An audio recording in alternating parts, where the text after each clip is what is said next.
দিল্লির আকাশে কে উঠছে এবার তৃণমূল ভাঙনের সংকেত। কারণ যে সৈনিকরা একদা মমতা বন্দ্যোপাধ্যায়ের দুর্গ পাহারা দিতেন, তারাই কি এবার খুলতে চলেছেন বিদ্রোহের দরজা। বঙ্গ রাজনীতির এখন কেন্দ্রবিন্দু তৃণমূলের লোকসভা শিবির। দেখুন বিশেষ প্রতিবেদন।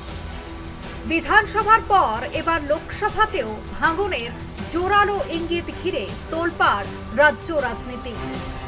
এক মাসের মধ্যেই বদলে গিয়েছে তৃণমূলের অভ্যন্তরীণ সমীকরণ। ঋতব্রত বন্দ্যোপাধ্যায়ের নেতৃত্বে নব তৃণমূল ব্লক শক্তি বাড়ানোর পর এবার নজর লোকসভার দিকে।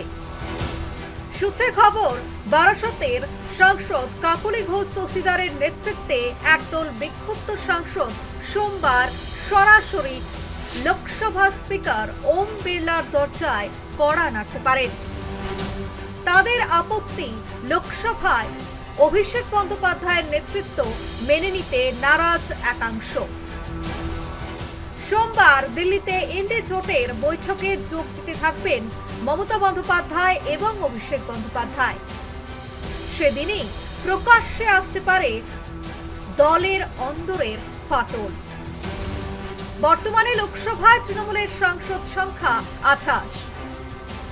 দল ত্যাগ বিরোধী আইনের জটিলতা এড়াতে 2/3 সাংসদকে সঙ্গে রাখার চেষ্টা চলছে বলে জানা গিয়েছে।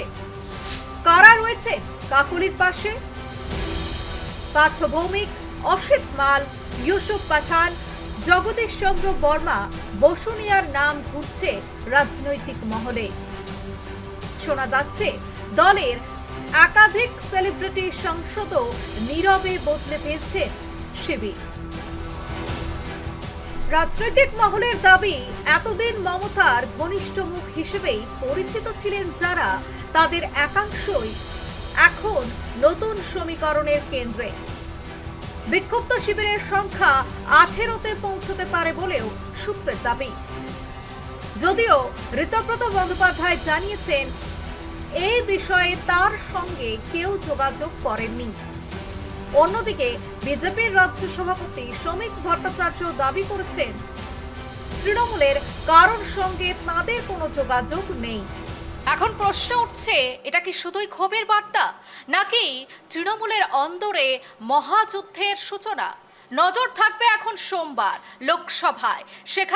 সেখানেই কি আরও নব তৃণমূলের নতুন অধ্যায় শুরু হতে চলেছে? ক্যামেরায় অমিতের সঙ্গে রূপালী দাসের রিপোর্ট, নিউজ লাইভ বাংলা।